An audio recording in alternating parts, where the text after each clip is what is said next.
Guys, today we are going to start our lecture number 1 of income tax and today we are going to study basic concept of income tax. आज हम लोग income tax के basic concept पढ़ेंगे और उसमें सबसे पहला concept आता है व्हाट इज टैक्स। टैक्स को समझने के लिए हम लोग एक छोटा सा एग्जांपल उठाते हैं, ठीक है। एक छोटा सा एग्जांपल लेते हैं, उससे हम लोगों को समझ आ जाएगा टैक्स क्या होता है। फॉर एग्जांपल, ये एक टैंक है, बड़ा टैंक है और इसमें नदी से पानी आता है और मिस्टर ए को क्या करना है, इस टैंक से अपने घर पे पानी लेके जाना है। तो मिस्टर ए क्या करते हैं, इस टैंक पे एक पाइप लगाते हैं और पाइप लगाकर अपने घर पे पानी ले जाते हैं, ठीक है। लेकिन मिस्टर ए जब ये पाइप लगा रहे थे तो मिस्टर ए के साथ एक परेशानी हुआ। क्या परेशानी हुआ, मिस्टर ए को मिस्टर बी मिलते हैं और मिस्टर बी बोलते हैं कि ये जो तुम पाइप लेके जा रहे हो ये तुम मेरे ज़मीन से लेकर जा रहे हो, ठीक है। और अगर तुमको ये पाइप मेरे ज़मीन से लेकर जाना है तो तुमको एक काम करना पड़ेगा। तो मिस्टर ए बोलते हैं क्या करना पड़ेगा, तो मिस्टर बी बोलते हैं कि तुम जब भी यहाँ से पानी लेके जाओगे उसका कुछ हिस्सा मैं रख लूँगा, ठीक है। मैं यहाँ पे एक छोटा सा नल लगा देता हूँ और जब भी तुम यहाँ से पानी लेके जाओगे उसका कुछ हिस्सा मैं कलेक्ट कर लूँगा। और ये जो पानी मैं कलेक्ट कर रहा हूँ ना, ये मैं अपने लिए नहीं कर रहा हूँ, ये मैं क्या करूँगा, गरीबों में बांट दूंगा। ऐसे बहुत सारे गरीब इंसान हैं जिनके पास पानी का कोई ज़रिया नहीं है। तो मिस्टर बी क्या बोलते हैं कि मैं तुमसे क्या करूँगा, पानी कलेक्ट करके उन गरीबों में बांट दूंगा। तो मिस्टर ए को बात मानना पड़ा। अगर मिस्टर ए बात नहीं मानते तो पाइप नहीं ले जा पाते, ठीक है। तो इस एग्जाम्पल में जो टैंक है वो क्या है, इंडिया। पाइप क्या है, सोर्स। पानी, इनकम। Mister B, government. और यहाँ पे जो पानी कंट्रीब्यूट हम लोग कर रहे हैं ये क्या है, टैक्स, ठीक है। तो इंडिया में अगर हम लोग किसी भी सोर्स से इनकम जनरेट करते हैं तो उसका कुछ हिस्सा हम लोगों को गवर्नमेंट को देना पड़ता है और उस कंट्रीब्यूशन को हम लोग बोलते हैं टैक्स। और इस एग्जांपल में जो टैक्स है उसको हम लोग बोलते हैं इनकम टैक्स, ठीक है। क्लियर हो गया टैक्स किसे कहते हैं। तो हम लोग नोट्स में देखते हैं कि टैक्स क्या होता है। टैक्स आर कंपल्सरी और enforced contribution to government revenue by public. Tax क्या है, कंपल्सरी कंट्रीब्यूशन है। कंपल्सरी कंट्रीब्यूशन जो हम लोग गवर्नमेंट को करते हैं, गवर्नमेंट टैक्स से रेवेन्यू जनरेट करती है और उसको वेलफेयर ऑफ द सोसाइटी के लिए यूज़ करती है। वेलफेयर मतलब गवर्नमेंट उसको एजुकेशन में खर्च करती है, टैक्स को इंफ्रास्ट्रक्चर बनाने में खर्च करती है, डिफेंस के लिए खर्च करती है, हेल्थ केयर के लिए खर्च करती है। तो गवर्नमेंट हम लोगों से टैक्स कलेक्ट करती है और उसको वेलफेयर ऑफ द सोसाइटी के लिए यूज़ करती है, ठीक है। अब हम लोग आगे बढ़ते हैं। There are two types of taxes. Tax दो तरीके के होते हैं, एक होता है डायरेक्ट टैक्स और दूसरा होता है इनडायरेक्ट टैक्स। तो डायरेक्ट टैक्स और इनडायरेक्ट टैक्स क्या होता है उसको हम लोग एग्जाम्पल से समझते हैं। फॉर एग्जाम्पल, ये चुन्नी बाबू है और चुन्नी बाबू का क्लॉथ्स का बिजनेस है। चुन्नी बाबू क्या करते हैं, कपड़ा बेचते हैं।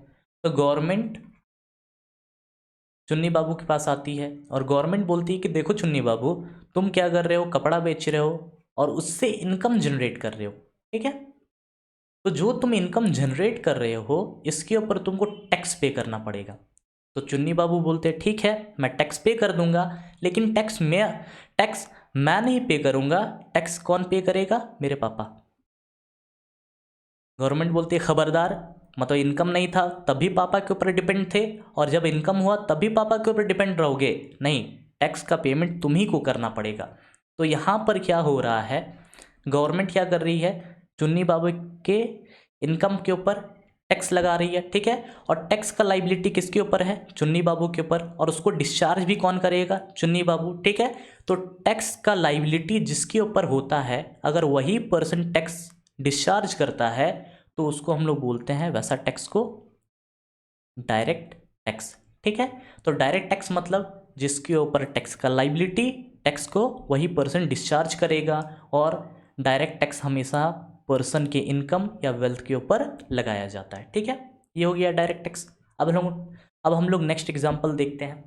क्या हुआ, इनकम टैक्स तो लगा दिया। उसके बाद गवर्नमेंट चुन्नी बाबू को क्या बोलती है कि देखो चुन्नी बाबू, तुम कपड़ा बेच रहे हो, ठीक है, तो तुम गुड्स बेच रहे हो, तो जो तुम गुड्स बेचोगे उसके ऊपर भी तुमको टैक्स पे करना पड़ेगा, ठीक है। तो चुन्नी बाबू नाराज हो जाते हैं, एक तो इनकम के ऊपर टैक्स, तो दूसरा सामान बेच रहे हो उसके ऊपर भी टैक्स देना पड़ेगा, ठीक है। तो गवर्नमेंट बोलती है नाराज होने का ज़रूरत नहीं है, देखो ये तुम हो, ये तुम्हारे कस्टमर है, और यहाँ पर तुम्हारी सेलिंग हो रही है, क्लॉथ्स की सेलिंग हो रही है।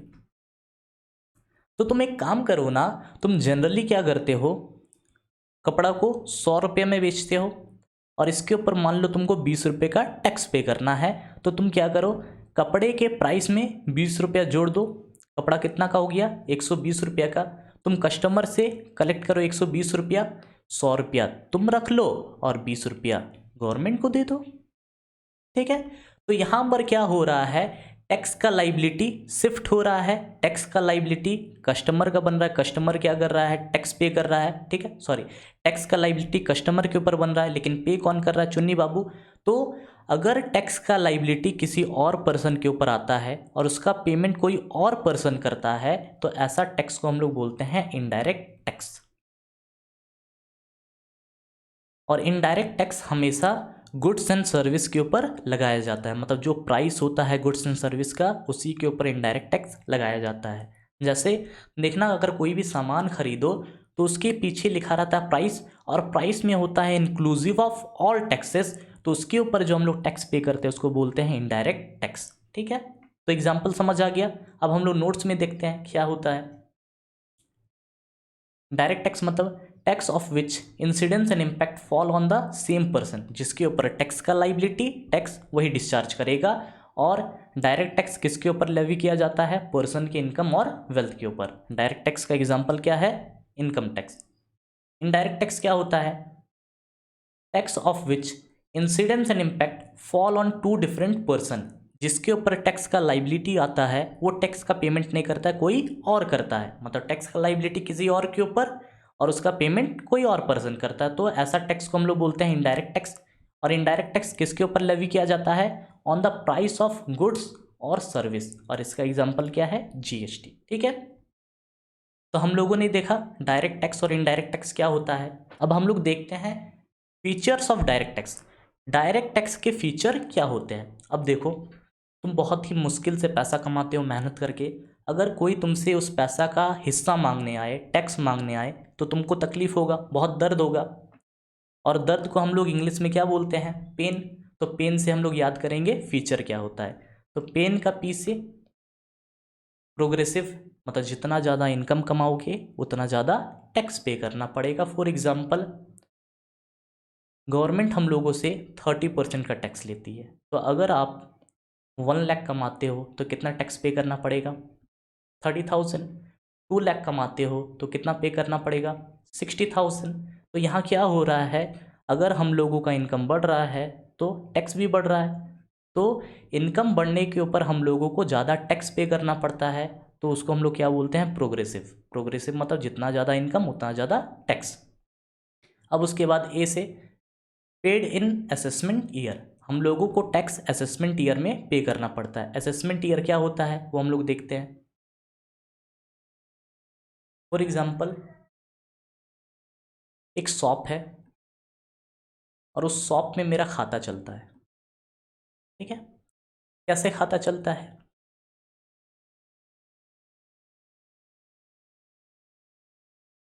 ये मंथ है जनवरी का, ये मंथ है फरवरी का।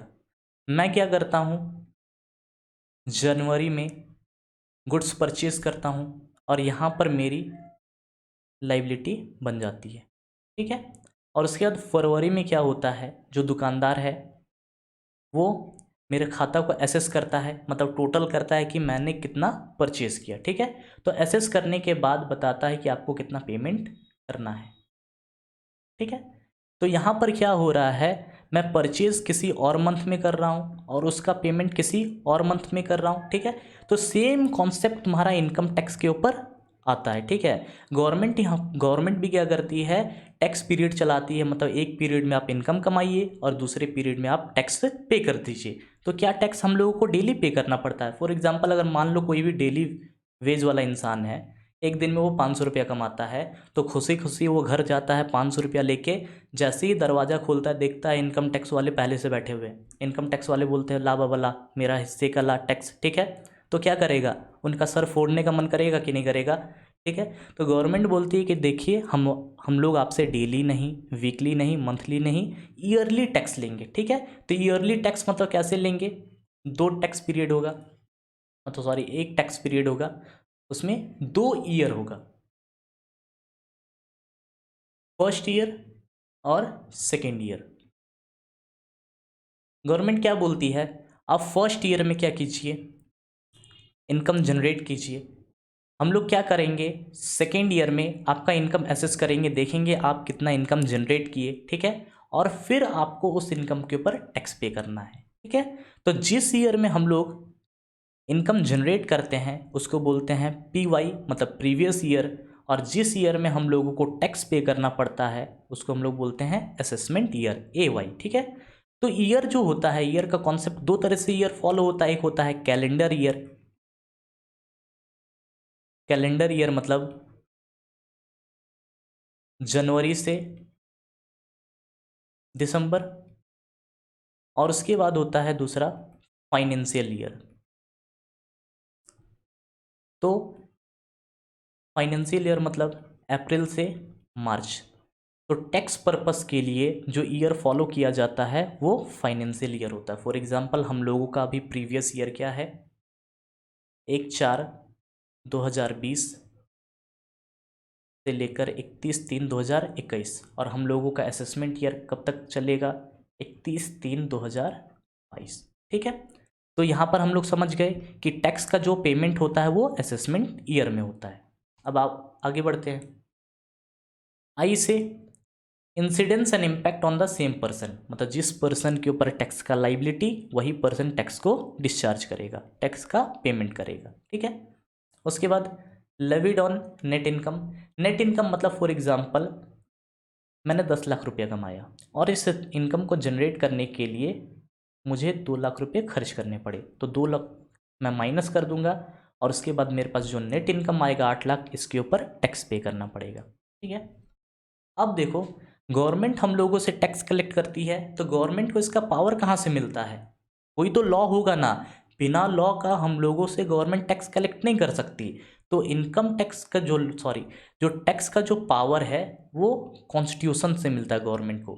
The constitution of India in article 256 lays down that no tax shall be levied और collected except by authority of law.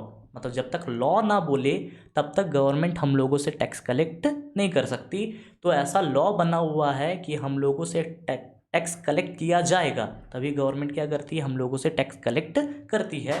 और गवर्नमेंट जो है, जो कॉन्स्टिट्यूशन जो है, वो गवर्नमेंट को पावर दी है कि आप टैक्स लगा सकते हैं और टैक्स कलेक्ट कर सकते हैं, चाहे डायरेक्ट हो या इनडायरेक्ट हो। डायरेक्ट टैक्स, इनडायरेक्ट टैक्स कौन कलेक्ट करेगा, दोनों, सेंट्रल गवर्नमेंट और स्टेट गवर्नमेंट। और उससे रिलेटेड जो लॉ है वो कौन बनाएगा, पार्लियामेंट और स्टेट लेजिस्लेचर, ठीक है। तो यहाँ पर क्या हो रहा है कि जो हम लोग पढ़ रहे हैं, क्या स्टेट गवर्नमेंट और सेंट्रल गवर्नमेंट दोनों टैक्स कलेक्ट करेगी, तो दोनों में लड़ाई नहीं हो जाएगा। जैसे फॉर एग्जांपल कल का मोदी जी बोले वेस्ट बंगाल में जाके कि वेस्ट बंगाल का इंसान बहुत ज़्यादा रसगुल्ला खाता है, ठीक है। तो अपॉर्चुनिटी है, मैंने देखा अपॉर्चुनिटी है, टैक्स कलेक्ट किया जा सकता है। तो मोदी जी क्या बोलते हैं कि अगर आप एक रसगुल्ला खाते हैं तो उसके ऊपर आपको 1 रुपये का टैक्स देना पड़ेगा। तो मोदी जी जैसे ही बोले कि आपको 1 रुपये का टैक्स पे करना पड़ेगा, उधर दीदी नाराज, वो बोलेगी अब्बा जब्बा जब्बा एटा की करेची, ठीक है। तो दोनों में लड़ाई हो जाएगा। तो जो लॉ मेकर थे उनको पहले से ही पता था कि इंडिया का जो इंसान है वो कलेश वाला है, मतलब लड़ाई वाला, हमेशा लड़ाई सोचता है कि कैसे लड़ाई करे। तो इसको सॉल्व करने के लिए जो लॉ मेकर है उन्होंने क्या किया, सबसे पहले देखा कि कौन कौन सा ऐसा आइटम है जिसके ऊपर टैक्स लगाया जा सकता है। उन्होंने उस आइटम को कलेक्ट किया और उनको 3 हिस्सों में बांट दिया, आइटम्स को 3 हिस्सों में बांट दिया, 3 लिस्ट में, और 3 लिस्ट में बांटने के बाद अलग अलग पावर दे दिया। जैसे सबसे पहला लिस्ट है यूनियन लिस्ट। यूनियन लिस्ट में जो जो आइटम आएंगे उससे रिलेटेड लॉ कौन बनाएगा, सेंट्रल गवर्नमेंट, और उससे रिलेटेड टैक्स पे कलेक्ट कौन करेगा, सेंट्रल गवर्नमेंट। उसके बाद दूसरा क्या है, स्टेट लिस्ट। स्टेट लिस्ट में जो जो आइटम होंगे उससे रिलेटेड लॉ स्टेट गवर्नमेंट बनाएगी और टैक्स भी स्टेट गवर्नमेंट कलेक्ट करेगी। उसके बाद है कंकरेंट लिस्ट। कंकरेंट लिस्ट में जो जो आइटम होंगे उससे रिलेटेड लॉ सेंट्रल और स्टेट गवर्नमेंट दोनों मिल के बनाएगी और उसके बाद उसके ऊपर जो टैक्स होगा वो अपने अपने हिस्से में बांट लेगी। तो हम लोग इनकम टैक्स पढ़ रहे हैं, तो इनकम टैक्स कौन से लिस्ट में आता है, तो इनकम टैक्स यूनियन लिस्ट का पार्ट है। Income tax falls under union list. Central government has power to make laws on taxes on income other than agricultural income. Union list के अंदर इनकम टैक्स आती है, ठीक है। जो इनकम टैक्स है वो यूनियन लिस्ट के अंदर है। सेंट्रल गवर्नमेंट के पास पूरा पावर है कि इनकम टैक्स से रिलेटेड लॉ बना सकती है और टैक्स कलेक्ट कर सकती है, except on agricultural income. Agricultural income से लॉ स्टेट गवर्नमेंट बनाएगी और कलेक्ट भी स्टेट गवर्नमेंट करेगी अगर टैक्स कलेक्ट करना है तो, ठीक है। अब हम लोग आगे बढ़ते हैं।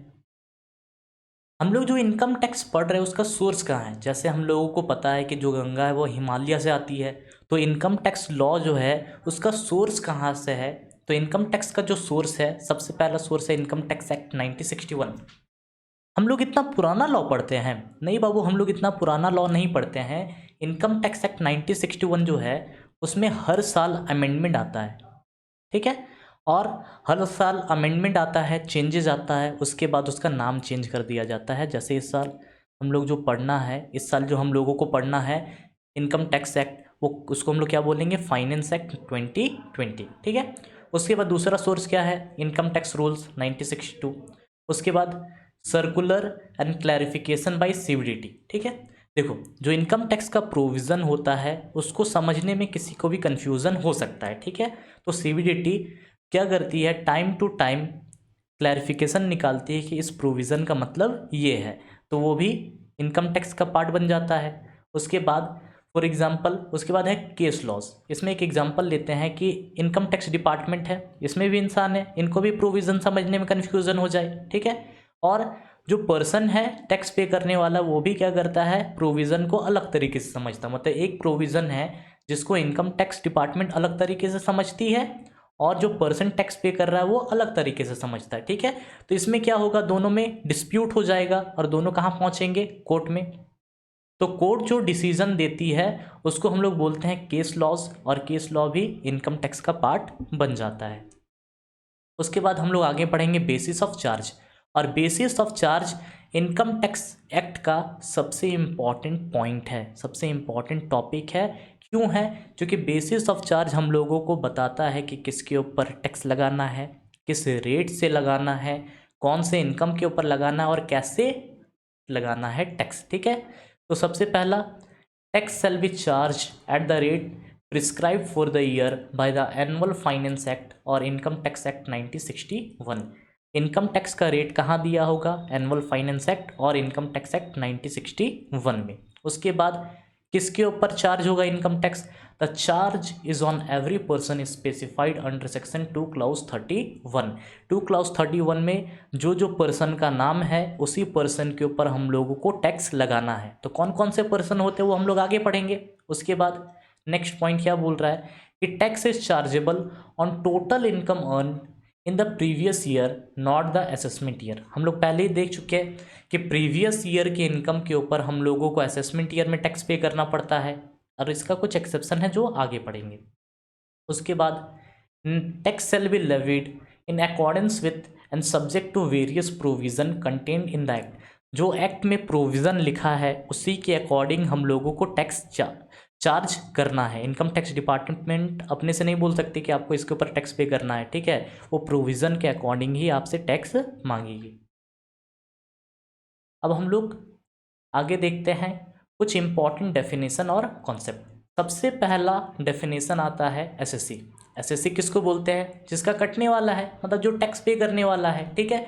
तो इसका सबसे पहला पॉइंट क्या बोल रहा है कि ऐसा पर्सन जो इस इनकम टैक्स के अंदर क्या कर रहा है, टैक्स पे कर रहा है या कोई और सम ऑफ मनी पे कर रहा है, मतलब कि पेनल्टी पे कर रहा है, इंटरेस्ट पे कर रहा है, ठीक है, तो ऐसा पर्सन को हम लोग क्या बोलेंगे, एसएससी।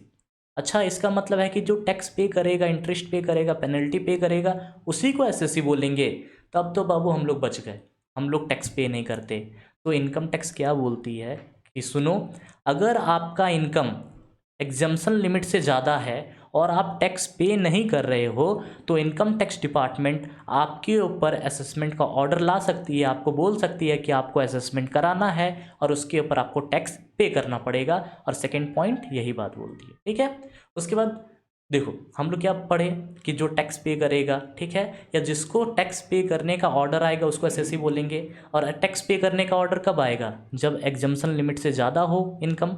तो एक है मिस्टर ए क्या बोलते हैं, अच्छा एग्जम्पशन लिमिट से ज़्यादा होगा तभी टैक्स पे करना पड़ेगा। मैं क्या करता हूँ, मेरे पास 2 बिजनेस है जिससे मेरा इनकम 10 लाख आता है, ठीक है। तो क्या करता हूँ मैं, 10 लाख नहीं, चलो एग्जम्पशन लिमिट से कम, हम लोगों का एग्जम्पशन लिमिट है 2.5 लाख, ठीक है। अभी हम लोग जान लेते हैं, आगे हम लोग पढ़ेंगे और क्या क्या एग्जम्पशन लिमिट है। तो 2.5 लाख, तो मेरे पास 2 बिजनेस है और दोनों से मेरा टोटल इनकम आता है 4 लाख का। तो मैं क्या करता हूँ, एक बिजनेस अपने पास रखता हूँ 2 लाख, एक बिजनेस अपनी वाइफ को ट्रांसफ़र करता हूँ, उससे इनकम आएगा 2 लाख का। तो हम लोग दोनों बच गए, दोनों का जो जो इनकम है एग्जम्पशन लिमिट से कम है, तो टैक्स पे नहीं करना पड़ेगा। तो इनकम टैक्स क्या बोलती है कि अगर आप अपनी वाइफ को इनएडिक्वेट कंसिडरेशन से कोई भी एसेट ट्रांसफ़र करते हैं, तो जो एसेट से आपका इनकम होगा वो इनकम आपके हाथ में टैक्सेबल होगा। और ये हम लोग पढ़ेंगे क्लबिंग चैप्टर में। तो इस केस में क्या होगा, मिस्टर ए को मिसेज ए के इनकम के ऊपर भी टैक्स पे करना पड़ेगा, तो उसको हम लोग क्या बोलेंगे, मिस्टर ए को एसएससी। ऐसा पर्सन जो किसी और पर्सन के ऊपर टैक्स पे कर रहा है उसको भी एसएससी बोला जाएगा। उसके बाद फोर्थ पॉइंट क्या है, इंडिया में क्या है, अरे बाबू मान लो ना, जैसे कि भाई मान लो जिसके तुम सपने देखते हो अगर वो तुमको मिल गया तो ठीक है, खुश हो जाता है। तो इनकम टैक्स भी इसी तरह बोलता है कि बाबू मान लो ना तुम एसएससी हो, तो हम लोग मान लेते हैं एसएससी है तो तुम एसएससी हो जाते हो, ठीक है। उसके बाद who is assessee in default, मतलब हम लोगों को कुछ प्रोविज़न फुलफ़िल करना था, ठीक है, हम लोग प्रोविज़न को फुलफ़िल नहीं किए तो हम लोग एसएससी इन डिफ़ॉल्ट हो जाएंगे। हम लोगों ने गलती की तो हम लोगों को एसएससी मान लिया जाएगा। अब सेकेंड पॉइंट है असेसमेंट। असेसमेंट मतलब कि ऐसा प्रोसीजर जिससे एसएससी का इनकम डिटरमाइन किया जाता है, उसको हम लोग बोलते हैं असेसमेंट। थर्ड क्या है, प्रीवियस ईयर। प्रीवियस ईयर हम लोग पहले देख चुके हैं कि जिस ईयर में इनकम जनरेट होता है उस ईयर को हम लोग बोलते हैं प्रीवियस ईयर। और प्रीवियस ईयर स्टार्ट कब से होता है, 1 अप्रैल ऑफ फाइनेंशियल ईयर, और एंड कब होता है, 31 मार्च ऑफ फाइनेंशियल ईयर। अच्छा, इसका मतलब है कि 1 अप्रैल से ही स्टार्ट होगा, नहीं, स्टार्ट होने का कोई डेट नहीं है, लेकिन एंड हमेशा 31 मार्च को होगा। फॉर एग्जाम्पल आपने क्या किया, एक बिजनेस स्टार्ट किया 1 अक्टूबर को, ठीक है, तो आपके लिए प्रीवियस ईयर 1 अक्टूबर से 31 मार्च तक होगा, ठीक है। उसके बाद है असेसमेंट ईयर। असेसमेंट ईयर हम लोग पहले ही पढ़ चुके हैं कि जिस साल हम लोगों का इनकम असेस किया जाता है, देखा जाता है कि हम लोगों ने कितना इनकम जनरेट किया, और उसके बाद उस इनकम के ऊपर टैक्स पे करना पड़ता है। और जो असेसमेंट ईयर है वो प्रीवियस ईयर के बाद वाला ईयर होता है। फॉर एग्जाम्पल हम लोगों का प्रीवियस ईयर 20 से 21 है और हम लोगों का असेसमेंट ईयर 21-22 है, ठीक है। अब उसके बाद हम लोगों ने देखा ना ऊपर में कि प्रीवियस ईयर के इनकम के ऊपर हम लोगों को असेसमेंट ईयर में टैक्स पे करना पड़ता है, लेकिन इसका कुछ एक्सेप्शन है। एक्सेप्शन कब है, जब इनकम टैक्स को लगता है, डिपार्टमेंट को लगता है कि हम लोगों के ऊपर चूना लगने वाला है, मतलब कि कोई इंसान हम लोगों को चूना लगा के जाने वाला है, ठीक है। तो इनकम टैक्स क्या बोलती है कि हम खुद पान वाले हैं, हमें चूना ना लगाओ, हमें हमारे हिस्से का टैक्स इसी साल दे जाओ। मतलब कि जब इनकम टैक्स को लगता है, इनकम टैक्स डिपार्टमेंट को लगता है कि कोई इंसान चूना लगाकर टैक्स बचाकर भागने वाला है, तो इनकम टैक्स डिपार्टमेंट बोलती है बाबू तुम इसी साल टैक्स पे कर दो, तुमको असेसमेंट ईयर में टैक्स पे नहीं करना है, तुम प्रीवियस ईयर के इनकम के ऊपर प्रीवियस ईयर में ही टैक्स पे कर दो। तो इसमें कौन कौन सा इनकम आता है, सबसे पहला income of a non resident SSC from shipping business. Non resident SSC है जो शिपिंग बिजनेस से इनकम जनरेट करती है, तो वो क्या करेगी, हम लोगों को टैक्स इसी साल पे कर देगी, ठीक है। उसके बाद income of a person who is living India either permanently और फॉर ए लॉन्ग पीरियड। ऐसा पर्सन जो क्या करता है, इंडिया में इनकम जनरेट करता है और इनकम टैक्स को ऐसा लग रहा है कि वो इंडिया छोड़ के जाने वाला है, और जाने वाला है तो 2-4 साल नहीं 10-20 साल के लिए जाने वाला है, ठीक है। तो इनकम टैक्स क्या बोलती है, इनकम टैक्स डिपार्टमेंट, कि बाबू तुम बहुत ही लंबे समय तक जाने वाले हो इंडिया से, तो ऐसा थोड़ी है कि तुम इस साल इंडिया छोड़ के जा रहे हो प्रीवियस ईयर में, तो असेसमेंट ईयर में तुम टैक्स देने के लिए इंडिया आ जाओ, ठीक है। तो तुम क्या करो, प्रीवियस ईयर का इनकम के ऊपर टैक्स प्रीवियस ईयर में ही पे कर दो। उसके बाद income of bodies form for a short duration, ऐसा बॉडीज जैसे मैंने एक बिजनेस स्टार्ट किया 6 महीना के लिए, ठीक है, सिर्फ 6 महीना, उसके बाद और बिजनेस स्टार्ट ही नहीं करना है, तो इनकम टैक्स को पता है शॉर्ट ड्यूरेशन के लिए फॉर्म हुआ है, तो प्रीवियस ईयर के इनकम के ऊपर आप क्या कीजिए, टैक्स प्रीवियस ईयर में ही पे कर दीजिए। उसके बाद income of a person who is likely to transfer property to avoid tax, ऐसा पर्सन जो क्या करने वाला है, अपना प्रॉपर्टी ट्रांसफ़र करने वाला है टैक्स अवॉइड करने के लिए, तो क्या करती है इनकम टैक्स डिपार्टमेंट, उससे प्रीवियस ईयर में ही टैक्स ले लेती है। उसके बाद क्या है, इनकम ऑफ डिसकंटिन्यूड बिजनेस, ऐसा बिजनेस जो बंद होने वाला है या बंद हो चुका है, तो प्रीवियस ईयर के इनकम के ऊपर प्रीवियस ईयर में ही टैक्स पे करना पड़ता है। अब है फिफ्थ डेफिनेशन, पर्सन। पर्सन किसको बोलते हैं, ऐसा इंसान, सॉरी, जो भी इनकम कमा सकता है, जो भी इनकम कमा सकता है उसको हम लोग पर्सन बोलते हैं, जो भी इनकम कमा सकता है उसको हम लोग क्या बोलते हैं, पर्सन। मतलब रिश्ता एक नाम अनेक, रिश्ता किसका, टैक्स का, और नाम किसका, एसएससी का, जो एसएससी है उसका अलग अलग नाम है, और उससे रिश्ता क्या है, टैक्स लेने का। तो पर्सन किसको बोलते हैं, जो भी इनकम कमा सकता है। तो इसमें सबसे पहला आता है इंडिविजुअल, इंडिविजुअल मतलब नेचुरल पर्सन, ह्यूमन बींग, हम लोग इंडिविजुअल हो गए, ठीक है। उसके बाद HUF, हिंदू अनडिवाइडेड फैमिली, ठीक है, undivided family on which Hindu laws applies, तो ये भी इनकम जनरेट कर सकती है, तो इसके ऊपर भी टैक्स लगेगा। उसके बाद थर्ड कंपनी, कंपनी भी इनकम जनरेट कर सकती है, तो कंपनी को भी टैक्स पे करना पड़ेगा। फर्म, फर्म मतलब पार्टनर्स फर्म, जिसमें एग्रीमेंट होता है प्रॉफिट और लॉस से, हम लोग प्रॉफिट एंड लॉस शेयर करेंगे। उसके बाद AOP और BOI, एसोसिएशन ऑफ पर्सन और बॉडी ऑफ इंडिविजुअल, ये सब भी इनकम कमा सकता है, तो इसके ऊपर टैक्स पे करना पड़ेगा इनकम के ऊपर।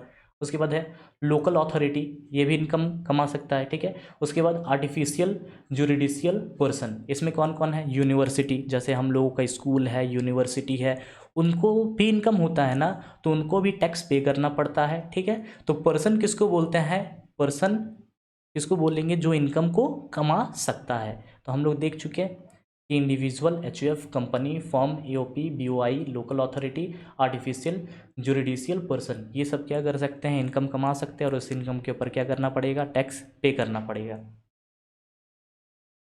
अब आगे बढ़ते हैं, इनकम से रिलेटेड फ्यू पॉइंट्स देखते हैं, इनकम किसको कहते हैं। सबसे पहला, इनकम में बी रिसीव्ड इन कैश और इन काइंड, ऐसा हम लोग नहीं बोल सकते कि बाबू हम लोगों को कैश में इनकम नहीं हुआ तो हम लोग टैक्स पे नहीं करेंगे। इनकम आपका कैश में भी हो सकता है, काइंड में भी हो सकता है। उसके बाद income does not include notional income, जैसे फॉर एग्जांपल मैं अपने ही घर पे बिजनेस चलाता हूँ, ठीक है, तो मैं खुद को रेंट पे कर रहा हूँ, तो मैं खुद को रेंट पे करता हूँ, उसको बोलते हैं नोशनल रेंट। तो नोशनल रेंट तुम्हारा क्या हो जाएगा, नोशनल इनकम। तो नोशनल इनकम इनकम का पार्ट नहीं होता है। उसके बाद इनकम में भी फ्रॉम ए टेम्पररी सोर्स और permanent source, income temporary source से भी हो सकता है और परमानेंट सोर्स से भी। टेम्पररी मतलब मैंने जाके एक लॉटरी खरीदा और उस लॉटरी से मेरी इनकम हुई, ठीक है, तो उसको टेम्पररी सोर्स बोलेंगे। और मेरा जॉब है, उस जॉब से मैं इनकम कमाता हूँ, वो परमानेंट सोर्स। तो इनकम मतलब टेम्पररी सोर्स का भी इनकम होगा और परमानेंट सोर्स का भी। उसके बाद इनकम में भी ऑफ कैपिटल नेचर और रेवेन्यू नेचर, ठीक है। अकाउंट्स में हम लोग क्या करते थे, जो कैपिटल नेचर का इनकम होता था उसको प्रॉफिट एंड लॉस अकाउंट में नहीं दिखाते थे, मतलब उसको अपना इनकम का पार्ट नहीं मानते थे। लेकिन इनकम टैक्स क्या बोलता है कि आपका जो इनकम है वो कैपिटल नेचर का भी हो सकता है और रेवेन्यू नेचर का भी हो सकता है, ठीक है। तो रेवेन्यू नेचर के ऊपर तो आपको टैक्स पे करना ही है, और कैपिटल नेचर का इनकम होगा तो इनकम टैक्स आपको बता देती है कि कौन कौन सा कैपिटल नेचर का इनकम है जिसके ऊपर आपको टैक्स पे करना है। मतलब भाई ने बोला है टैक्स पे करने का तो करने का। उसके बाद income also includes negative income, मतलब आपका इनकम नेगेटिव में भी हो सकता है। उसके बाद क्या बोल रहा है, that act does not make any difference between legal और इलीगल इनकम, इनकम मतलब सिर्फ आपका लीगल इनकम नहीं, जैसे अगर आप चोरी करके भी इनकम कमाते हैं तो उस इनकम के ऊपर भी आपको टैक्स पे करना पड़ेगा। उसके बाद same income can not be taxed twice, मतलब एक इनकम के ऊपर आपको दो दो बार टैक्स पे करने का ज़रूरत नहीं है। उसके बाद है pin money is not an income. Pin money मतलब क्या होता है, जैसे हाउस वाइफ होती है, हाउस वाइफ को हस्बैंड क्या करता है, पैसा देता है, ठीक है। तो अगर हाउस वाइफ क्या करती है, उस पैसा को खर्च करने के बाद कुछ पैसा बचा लेती है, तो उस पैसा को बोलते हैं पिन मनी। और पिन मनी इनकम नहीं होता है। लेकिन अगर क्या करती है हाउस वाइफ, उस पैसा को बचाकर कोई एसेट खरीद लेती है या कोई बिजनेस स्टार्ट कर देती है जहाँ से उसको इनकम होता है, तो उसको हम लोग इनकम बोलेंगे। Income on investment out of pin money shall be treated as income, मतलब पिन मनी बचाकर, पैसा बचाकर वो बिजनेस स्टार्ट करती है, तो उस बिजनेस से जो इनकम होगा उसको हम लोग इनकम बोलेंगे और उसके ऊपर टैक्स लगा देंगे। उसके बाद है अ कंटिजेंट और anticipated income is not taxable. मुझे लग रहा है कि 10 करोड़ आएगा, जैसे रात को सपना हम लोग नहीं देखते हैं, अरे बाबू 10 लाख 20 लाख इतना इनकम हम लोगों के पास आएगा, ठीक है। तो गवर्नमेंट कभी भी एंटिसिपेटेड इनकम के ऊपर टैक्स नहीं लगाती है, ठीक है। उसके बाद है money embezzled is a gain to embezzler and therefore falls with in the wider definition of income, मतलब कोई घोटाला करके पैसा कमाया तो घोटाला करके जो पैसा कमाया वो इनकम का पार्ट बनता है और उसके ऊपर टैक्स पे करना पड़ेगा। अब हम लोग आगे बढ़ते हैं। नेक्स्ट है heads of income. Heads of income क्या होता है, देखो इनकम का अलग अलग सोर्स हो सकता है। सोर्स मतलब एक एग्जांपल लो, जब हम लोग स्कूल में थे तो स्कूल में स्टूडेंट चारों तरफ से आते थे, अलग अलग जगह से आते थे, तो अलग अलग जगह से जो बच्चे आते थे उसको हम लोग बोलेंगे सोर्स, ठीक है। और जैसे ही बच्चे स्कूल में आते थे हम लोग बच्चों को क्लासीफाई कर देते थे कि ये 1 क्लास का बच्चा है, ये 2 क्लास का बच्चा है, ये 5 क्लास का बच्चा है, ये 6 क्लास का बच्चा है, ठीक है। तो अलग अलग सोर्स से बच्चे आए और हम लोगों ने बच्चों को क्या किया, क्लासीफाई कर दिया। उसी तरह इनकम भी अलग अलग सोर्स से आएंगे, अलग अलग सोर्स से इनकम हुआ हम लोगों को, उस इनकम को हम लोगों को सबसे पहले क्लासिफाई करना पड़ेगा, अलग अलग हेड्स में बांटना पड़ेगा, ठीक है। तो 4 दोस्त है, 4 नहीं 5 दोस्त है, सोनी, रोनी, मोनी, टोनी और अनहोनी, ठीक है। गवर्नमेंट आती है सोनी के पास, सोनी को बोलती है आप कहाँ से इनकम जनरेट करते हैं, तो सोनी बोलता है कि मेरा एक जॉब है और मैं उस जॉब से पैसे कमाता हूँ, मतलब जॉब से मेरा इनकम होता है। चलो इन गवर्नमेंट बोलती है शाबाश, तुम्हारा जो इनकम है इसको हम लोग सैलरी के अंदर क्लासिफाई करेंगे, ठीक है। उसके बाद रोनी से पूछती है, रोनी तुमको कहाँ से इनकम होता है, तो रोनी देखता है मेरा दोस्त जब बोला कि मेरा जॉब है उससे इनकम कमाते हैं, वो कहाँ पे टैक्सेबल हो जाएगा, सैलरी के अंदर, तो मैं नहीं बताता हूँ कि मेरा जॉब है। रोनी क्या बोलता है, अरे मेरा तो घर है, बहुत सारा घर है, मैं क्या करता हूँ उस घरों को रेंट पे लगाता हूँ और उससे इनकम जनरेट करता हूँ, ठीक है। मतलब मेरे पास कौन सा इनकम आता है, रेंटल इनकम। गवर्नमेंट बोलती है शाबाश इनकम है, इस इनकम को हम लोग इनकम फ्रॉम हाउस प्रॉपर्टी के अंदर क्लासिफाई करेंगे और आपको इसके ऊपर टैक्स पे करना है, ठीक है।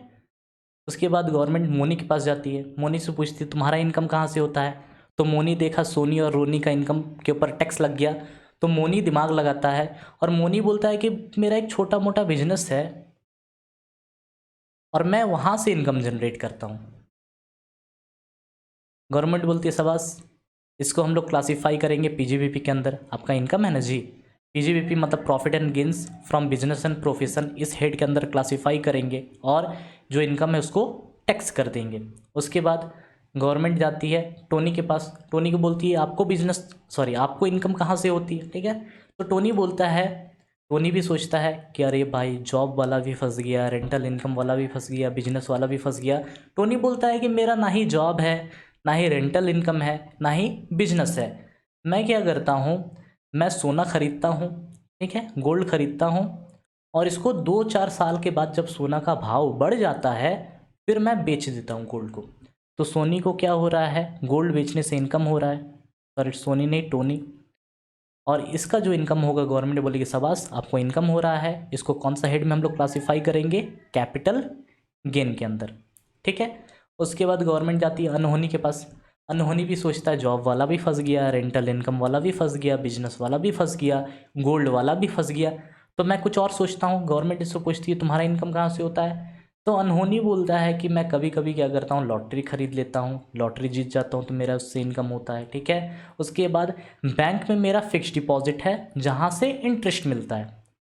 गवर्नमेंट बोलती है शाबाश इनकम हो रहा है ना, इस इनकम के ऊपर टैक्स लगेगा और इसको हम लोग कौन सा हेड के अंदर क्लासिफाई करेंगे, income from other source.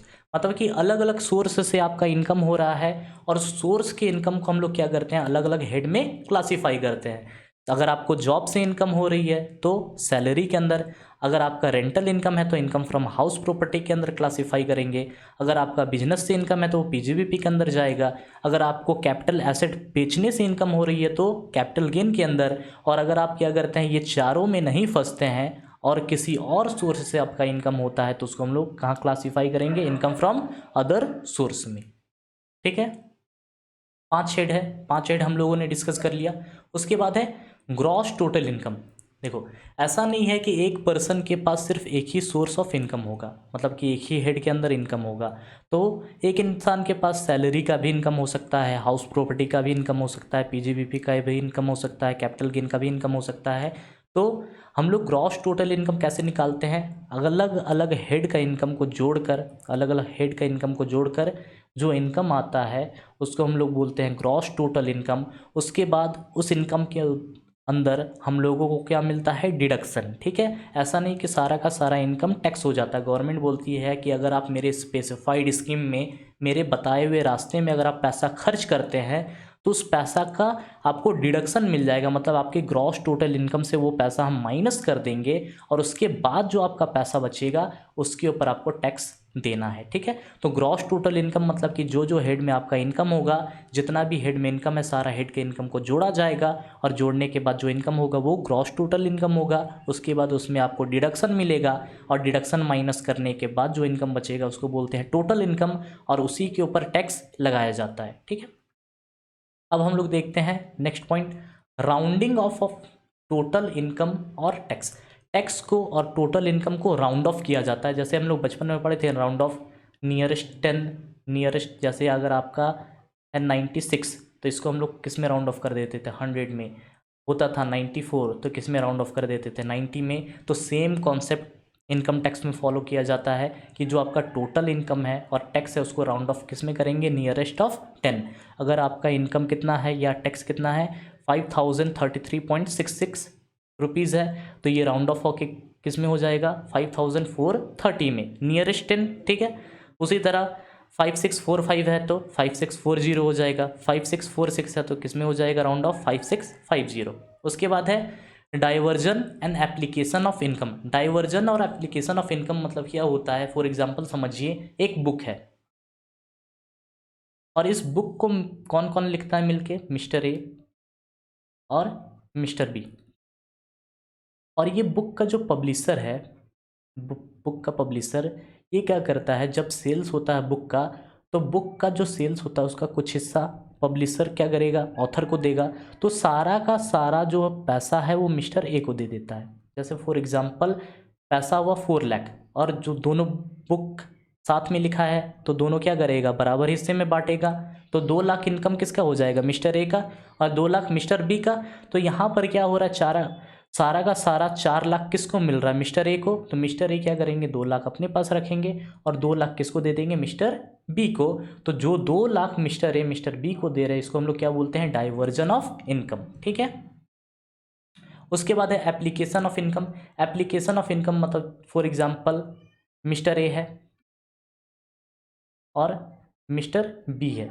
Mister A क्या है, बिजनेसमैन, इनको इनकम होता है अच्छा खासा, और मिस्टर बी कुछ नहीं करते हैं, ठीक है। मिस्टर बी मिस्टर ए के भाई है और इसका क्या है, बहुत बड़ा कर्ज है, जैसे फॉर एग्जांपल 10 लाख का कर्ज है, ठीक है। तो मिस्टर ए क्या बोलते हैं कि बाबू तुम टेंशन मत लो, तुम्हारा बड़ा भाई तुम्हारे साथ खड़ा हुआ है, ठीक है, तुम्हारे साथ खड़ा है, तुम्हारा जो लोन है वो डिस्चार्ज कर देगा। तो मिस्टर ए क्या करते हैं, इसका लोन को चुकता कर देते हैं, ठीक है। तो जो 10 लाख तक किए वो क्या है, एप्लीकेशन ऑफ इनकम, मतलब हम लोग उसको खर्च कर रहे हैं, तो खर्च कर रहे हैं तो उसके ऊपर हम लोगों को टैक्स देना पड़ेगा, ठीक है, मतलब वो हम लोगों का इनकम का पार्ट होता है। डाइवर्जन ऑफ इनकम में देखो, यहाँ पर पूरा का पूरा 4 लाख मिस्टर ए का इनकम नहीं हुआ, 2 लाख मिस्टर ए का हुआ और 2 लाख मिस्टर बी का, ठीक है। और एप्लीकेशन ऑफ इनकम में क्या हो रहा है, मिस्टर ए को मान लो फॉर एग्जांपल 20 लाख का इनकम हुआ, और मिस्टर ए क्या करते हैं, मिस्टर बी को 10 लाख रुपया दे देते हैं, ठीक है, 10 लाख रुपया दे देते, तो मिस्टर ए को पास कितना इनकम बचा, 10 लाख का।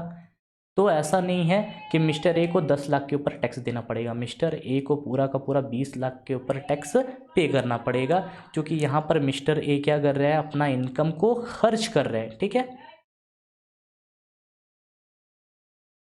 अब हम लोग आगे देखते हैं steps to collect tax. Tax हम लोग कैसे कलेक्ट करते हैं, तो सबसे पहला डिटर्मिनेशन ऑफ रेसिडेंशियल स्टेटस। सबसे पहले हम लोग क्लासीफाई करना पड़ेगा कि कौन सा इंसान टैक्स पे करेगा, कौन सा इंसान टैक्स पे नहीं करेगा। उसके बाद classification of income under different head, जो हम लोगों का डिफरेंट सोर्स से इनकम आता है उसको हम लोग डिफरेंट हेड में क्लासीफाई कर देते हैं। उसके बाद थर्ड स्टेप क्या है, कंप्यूट करते हैं हम लोग income under etch head after providing permissible deduction and exemption, मतलब हम लोगों का पूरा इनकम टैक्स नहीं हो जाता, उसमें हम लोगों को कुछ छूट मिलता है, उस छूट को माइनस करने के बाद जो इनकम बचेगा उसके ऊपर टैक्स पे करना है, ठीक है। उसके बाद क्लबिंग का प्रोविज़न आता है, सेट ऑफ का प्रोविज़न आता है, उसके बाद हम लोगों के पास ग्रॉस टोटल इनकम आता है, उसके बाद ग्रॉस टोटल इनकम से हम लोग डिडक्शन क्लेम करते हैं, डिडक्शन क्लेम करने के बाद टोटल इनकम आता है, और टोटल इनकम के ऊपर हम लोग टैक्स पे करते हैं।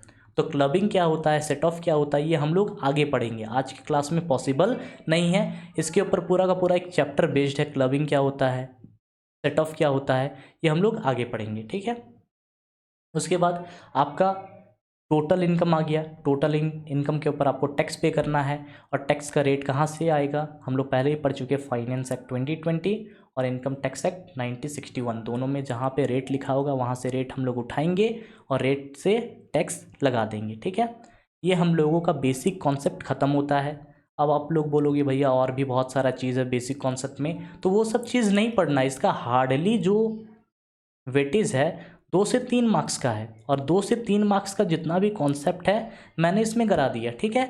अब आप बोलो कि 2 से 3 मार्क्स का है तब इसको ना पढ़े, तौबा तौबा तौबा, कैसी बात कर रहे हो, इसको पढ़ना पड़ेगा बेसिक कॉन्सेप्ट को, क्योंकि जितना भी कॉन्सेप्ट हम लोग इसमें पढ़े हुए हैं वो सारा का सारा कॉन्सेप्ट आगे यूज़ होने वाला है, ठीक है। तो आज के लिए बस इतना ही, अब मिलते हैं नेक्स्ट लेक्चर में।